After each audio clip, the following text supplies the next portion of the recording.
divyam evam yoveti tattva takta deham punarjanma naiti mamati sorjana. One who knows the transcendental nature of my appearance does not take his birth again in this material world, but attains my eternal abode. So, if we want to worship Krishna, if we want to understand Krishna, then we ourselves have to be free from material contamination. And this is described as,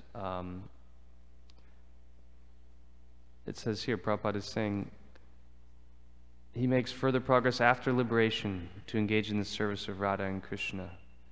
So one has to develop these qualities in order to sufficiently or properly worship the Lord. Otherwise, we're still in the practicing phase. It's like a preparatory period. So we shouldn't think that we are doing such nice seva or doing such nice worship or service until we're actually on the transcendental platform, because that's real service, that in one sense, in the higher sense, to Krishna, and we're untinged by hankering and lamentation. Brahma bhuta prasanatma na sochati na kangshati samasarveshu bhuteshu mad bhaktim labate param. That's when the bhakti begins. One's free from hankering and lamentation. So first coming to the spiritual platform, that means one is always aware that they are not the body, that we have nothing to do with this material realm. Even as devotees, we get put into the bodily concept of life if we're not trained, if we're not studying Shastra. So this is a form of ignorance. Even, yes, we're devotees, we've taken to the highest process, we have the highest formula, but we may still be deeply rooted in the mode of ignorance, the modes of passion, ignorance in the bodily conception.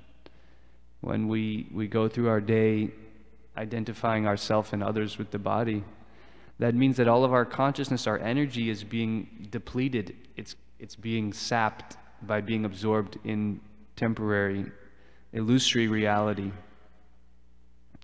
We're still deeply absorbed in the illusion of Maya.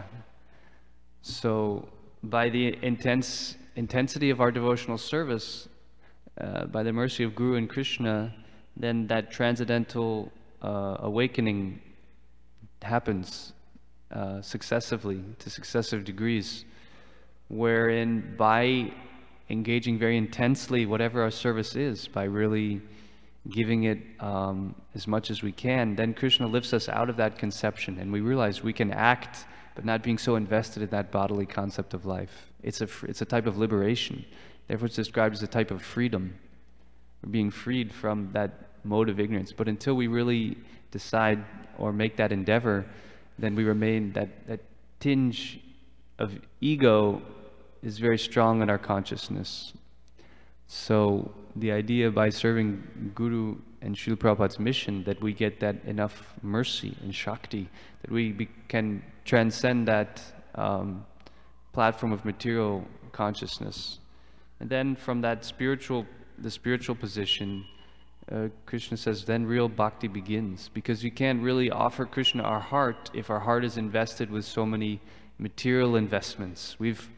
Everyone is making investments, so we make either investment in Krishna or we make in some material aspect of the material energy. We're trying to enjoy something, trying to get some result, some fruitive gain, thinking that will bring us happiness, or just being caught up in all of the trivial, insignificant things that come up in our attempt to utilize the human form of life. We get distracted, the age of distractions of distractions. So Krishna consciousness means to simplify our life, to remove all of the unnecessary distractions. We only have one real business, as we're hearing here, the human form of life, to give our heart and soul to Krishna. We don't need anything else. To think that we need something, or this is not enough for me, this is an incomplete process, is a lack of knowledge. It's a lack of realization. Just this one temple can fully satisfy every living entity. The whole city of Chicago can be fully satisfied by coming to this one temple. And that's actually why we're here. So we're trying to help spread that awareness, but we have to realize it ourselves also, that what more do we need? Krishna is standing right there. Radha and Krishna are here. We need mercy so we can realize that. We need mercy so we can act with that understanding. So these qualities, they are imperative, and Prabhupada is reminding us that this is what's required to actually worship Krishna, to become the fire. Spirit, only the Spirit can worship Spirit. So peacefulness comes when we feel our connection with Krishna. Then we're not hankering, we're not needing so many other things. We feel satisfied in our devotional service. So we receive the instruction of the spiritual master, and we take that very seriously. That is our life and soul. And also we use our intelligence how to best execute that, how to best perform our sadhana and our chanting and our service in such a way that we feel that connection with Krishna. And self-control. Self-control is very difficult. Dhammas. This is required to even engage in bhakti. We have to learn to control the senses. This is one of Rupa Goswami's first instructions. Vacho vegam manasakrodha vegam. Before I can take to real bhakti, I have to learn how to control my senses. Otherwise, again, I'll be swept away. I have a service at this time, but if I'm not even able to control my senses, then I blow it. I'm late, or so many things. I don't get to sleep on time. This is a very big one. In the daytime, Maya gets us. Maya tries to tell us, encourage us to sleep. It's time for our service. In the nighttime, she tells us to stay awake. There's so many other types of service you can do. No, the nighttime we have to do the sleeping service. That in of itself is a cause of a lot of devotees, I venture to say, success or failure in the ashram, or maybe in their, to different degrees in their spiritual life, being able to go to sleep early. It takes a lot of self-control. It's a struggle. It's a battle. But Krishna's and Maya are testing us. Are you self-controlled? Can you resist the temptations that will come up for some juicy dialogue? What's been going on with so-and-so? And oh, wow, so-and-so just came back. To heck with the regulation. This is an important, what do you call, exception. And then it turns out every night is an exception to our regulation. So that is self-control. That will push us into gear so that we can try to come to that transcendental platform. Tapa, austerity. We can engage in bhakti if we are overly gratifying the senses, right?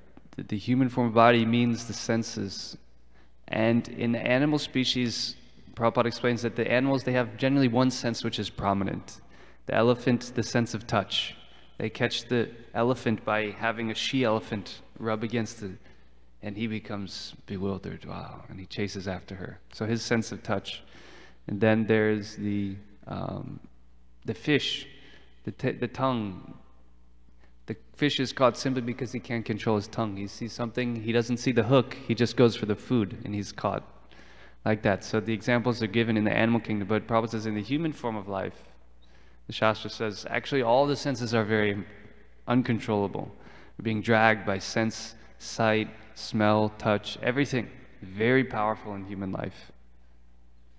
So tapasya means in order to reduce the influence of those sensuous urges, I voluntarily reduce the intake of sense gratification. Then we become powerful. Prabhupada says, by tapasya one becomes powerful by the grace of the Lord. So I have to do some voluntarily controlling the senses.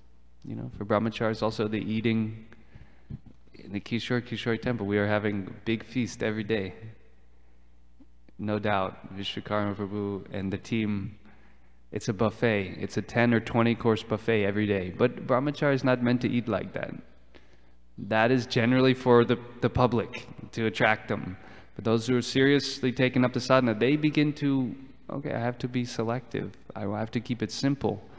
Better I simplify my senses so I can use that energy for devotional service.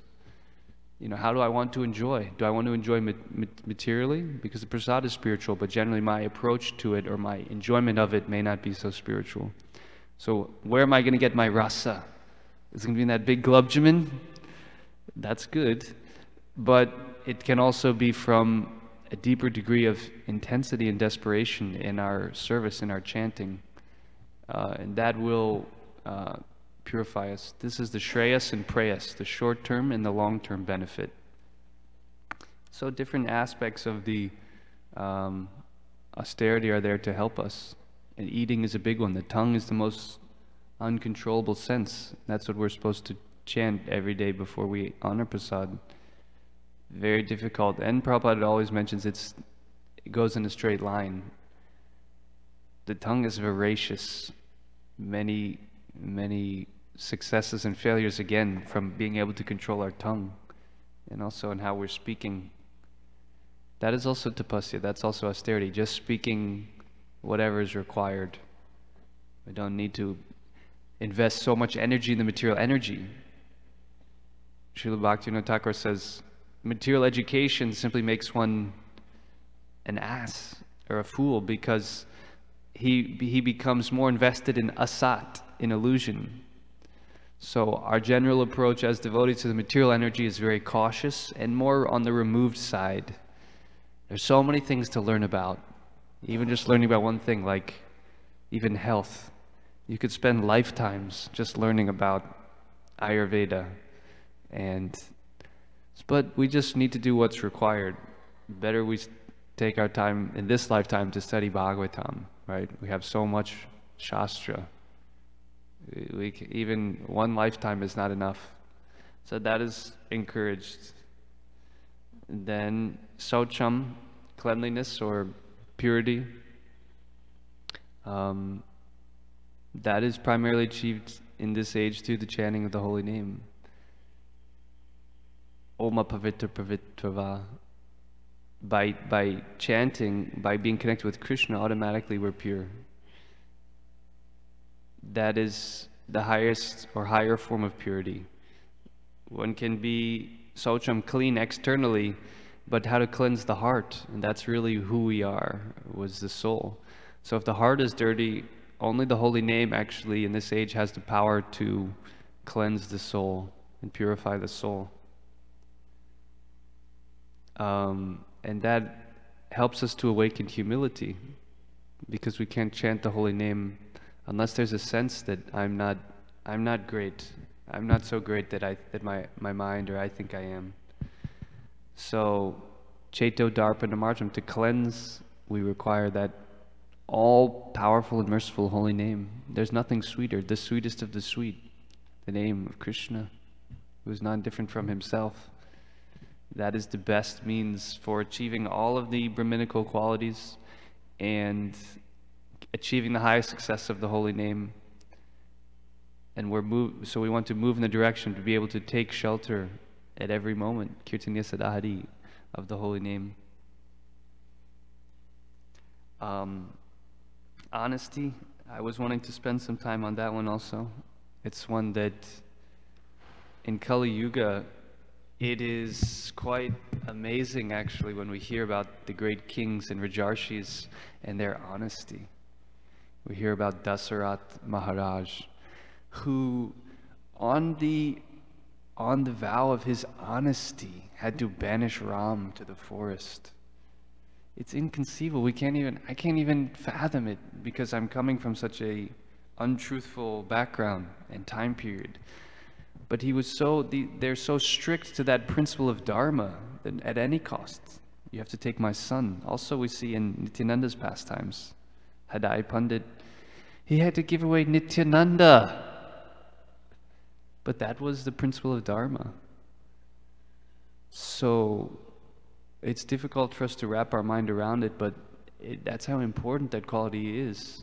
That Krishna, it's said that Mother Earth can tolerate any kind of sinful activity she can tolerate, except that of a sinful liar.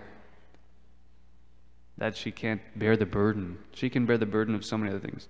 So that type of honesty, Prabhupada is trying to impart to us. And, I can speak heavily on the subject because I'm full of that fault. I'm trying to get free of it, but the contamination, it runs deep. But why is it so important? Because if we want to approach the absolute truth, we have to be truthful. Our whole process to get out of illusion. So when we speak lies or falsehood, when we give opportunity for that negative quality, which is ultimately a personality. We hear about that irreligion, falsehood, these are actually when we give shelter to them in our heart, then it destroys our ability to approach the light, the sat. Asatoma sadgama. Give up untruth, go to truth. So that means it has different connotations we can see. From a literal point, I want to approach the truth, I have to be truthful. And also we see this material world is built on the principle of asat, or untruthfulness. It's based on illusion of the ego. So in order to approach the absolute truth, we have to be truthful. And that is helping us cleanse the heart. Allow the holy name to blossom.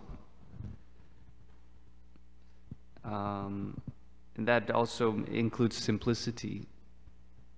I think Srila Bhaktisiddhanta Saraswati Thakur Maharaj has said, simplicity is Vaishnavism. To not be deceitful or crooked, posing ourselves as something that we're not. That's also very subtle. But Krishna sees that. Although we may not even see it, Krishna sees it, and we can't actually approach him. It's like, it's like coming up to Krishna, you know, just an example. Let's say pretending I'm a sannyasi, and I'm going before Krishna, and I'm, I pretend that I'm like, I've taken, I'm trying to do my sannyas. It's a total sham, and Krishna sees that, but I may or may not be aware of it, and so I'm offering all these prayers, but what's the first thing Krishna sees? Again, look, you're acting, it's this duplicitous behavior. I can't really hear your prayers because you're living a lie or a joke or a sham. So therefore that quality of being very pure in heart, that is required. These are generally prerequisites, as we're saying, to bhakti. And then we have Jnana Vijnana Astikyam. Jnana, knowledge, but Vijnana also. Just knowledge is not enough. Knowledge without the purity simply leads to pride. We can see that this, maybe in our own life or in general, it's a principle that we have so much knowledge, but what happens when you have so much knowledge, or you have any quality, you become proud. Maybe you're very strong or even good looking or so many things. It's simply, more or less in the material sense, becomes the cause of pride. Janmaishvarya Shuta Shribir that you can only be approached by those that are free from that false possession. So much knowledge is required. In the beginning, we require spiritual knowledge, but not that it makes us proud, or not that we become proud of our... That is evidence that we haven't understood the knowledge. It's evidence that we don't have actually what that knowledge is trying to give us. So the realization and the religiousness, that means engaging in those qualities. So Prabhupada wanted to raise everyone in his society to that Brahminical platform, to engage in the activities of bhakti. We can worship the deity, we can perform sacrifice, chant the holy name, and teach and study, receive the knowledge and teach it to others. That we see that Prabhupada's ISKCON is built around the revival of Brahminical culture. That without that, there's no hope for the world. And often he would describe that means cow protection. Brahminical culture means duties of the Brahmin in protecting the cow. Because we can't have a peaceful society without giving protection to the cow. So these are a few thoughts on this interesting series of verses, and I hope it may have been useful for someone. Hare Krishna. Any questions or comments? Yes, Subal Prabhu. Thinking that you mentioned during your class about the revival, the necessity of Brahminical culture. And we have heard, both in the Bhagavad Gita and the Bhagavatam, that the qualities, to come to the human platform of life, there's a series of qualities that are given. And in the Bhagavad Gita, there's 20-something. In the Bhagavatam, sometimes it's 30. You know, like that. They're all Brahminical qualities. When you analyze them, they describe, the qualities of a Brahmana. Now, how does it work exactly when you have to come to the platform of human life, which is basically a dharmic platform, and in one sense it's a Brahminical platform. You have to have certain understanding of transcendental knowledge, of transcendence, so that you're not the body, there's something beyond the body, there is a personality of Godhead, these are the duties that you have to perform, etc., etc.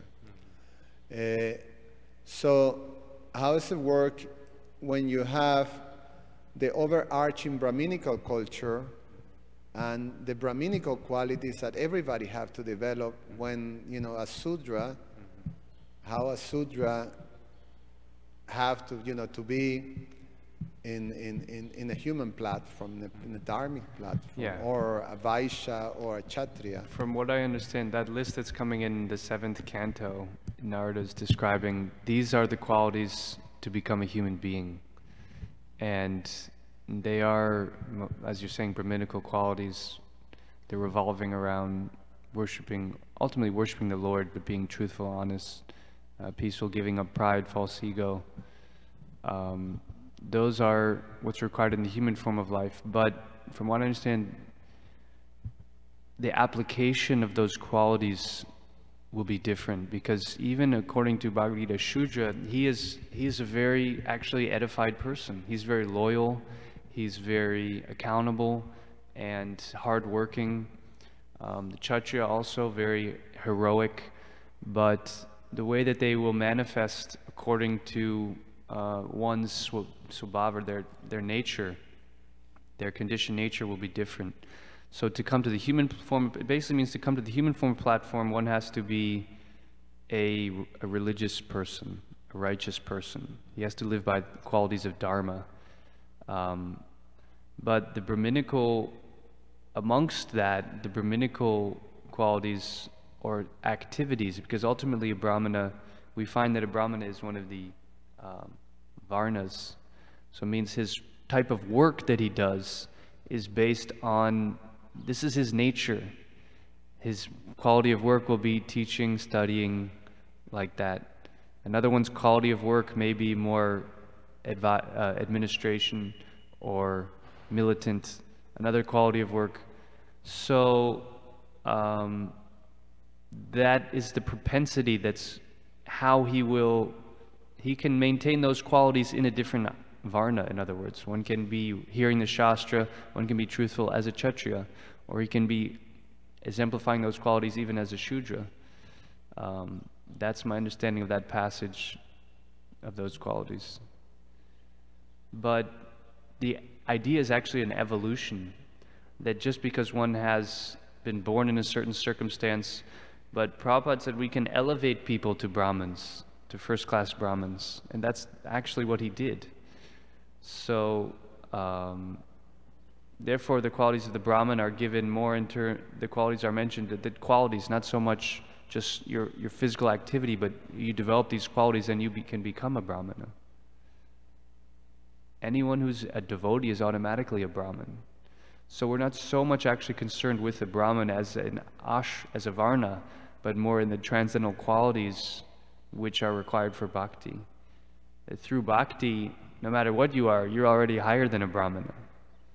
So therefore we have so many devotees in our movement or in our culture where they may not be Brahmin initiated, but they may be doing tremendous service. They may be super advanced. Like Jayananda Prabhu was changing the oil in the cars. That type of work we don't see in Bhagavad Gita as the duties of a Brahmin. But he was respected as the most advanced Vaishnava in this society. Therefore, he's greater than a Brahmin. Is that okay? That's all I can do. Thank you, Hare Krishna. Anything else? Jai Grantara Srimad Bhagavatam ki Jai, Srila Prabhupada ki Jai, Kishore Kishori ki Jai, Nitai Gaur Prema.